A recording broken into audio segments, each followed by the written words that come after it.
for a look at weather at home. Hey, Dan.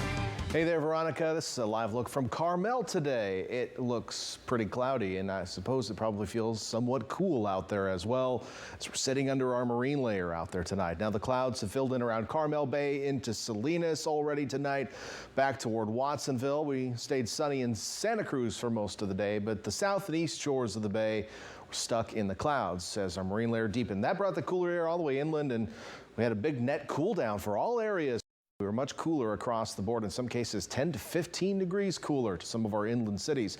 At the moment, we sit in the 60s to low 70s for most cities around the bay, 70s to 80s inland. For our viewing area, it is 101 in Coalinga, but that's a little outside of our viewing area. Hollister down to 68 this hour, so feeling much cooler. And speaking of Hollister, here's the view toward Hollister from Henrietta Peak, so just to your east, and you can see a little hazy out there today. That's actually the marine layer, not necessarily any smoke or anything. You actually can see the moisture in the atmosphere even when there aren't any clouds present. It does appear somewhat hazy. Now, the rest of your evening around the bay, temperatures somewhat cool in the low 60s. Sunset tonight still 8:29 p.m. We'll be looking at mostly cloudy skies and even a little patchy drizzle possible for cities around the bay tonight. Bigger picture showing that a big area of high pressure that brought the heat to the Pacific Northwest and really still is slowly fading and moving to the east. We also have showers and thunderstorms across the Great Basin all the way as far west as the Sierra Nevada, where thunderstorms have been blowing up today. Even a flood advisory earlier for portions of the Sierra Nevada. But those thunderstorms won't get any farther west, so I'm not expecting any activity here locally.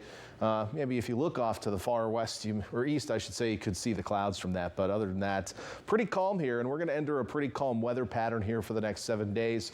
Really, in July and August, we have a pretty stable weather pattern. We're less likely to see big heat waves, especially on the coast.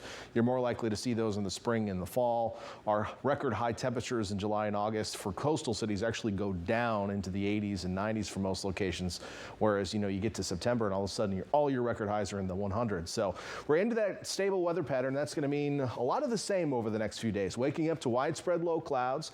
The low clouds kind of sticky around the south and east shores of the bay as we head into the afternoon hours, which we're going to see again tomorrow. So maybe even Watsonville seeing some low clouds at times. Santa Cruz, you should clear out because of those northwesterly winds. But either way, it'll be a little bit of a cloudy day once again on the coast for most locations, and temperatures somewhat cool as well. We will be warm up in the mountains with 80s in the San Lorenzo Valley and up Highway 17 as well. Down on the coast, 60s to 70s expected. Downtown Santa Cruz, you'll be in the low 70s. But if you're going to be at the boardwalk or on West Cliff, you'll probably be in the upper 60s. 76 in Hollister tomorrow, 80s into the Santa Clara Valley, but mostly 60s as you head back west toward the coast, and only mid 60s in places like Aptos and Marina tomorrow. Over to Monterey and the Peninsula, highs low to mid 60s, but that 67 is where you should be for this time of year. So we're seeing weather as it should be, if you will. And then farther south, highs in the Salinas Valley in the 70s in Gonzales, 80s in King City, 90s in Bradley, but 70s back to Carmel Valley and Big Sur. Over the next 7 days on the coast, well, a lot of the same. High temperatures should be around 69 on average this time of year for our coastal cities, and we'll be within a couple of degrees of that through the next 7 days. You can expect those low clouds, and I think with more of a northwesterly flow, you're more likely to see sun in Santa Cruz in the afternoons than in Monterey, for example. And really, it's going to be the same for about the next week or so. Inland areas, even through the 4th of July, you'll see mostly low clouds in the mornings, but afternoon sunshine, and temperatures will be seasonable for the next 3 days and a little bit warmer starting the 4th of July into early next week.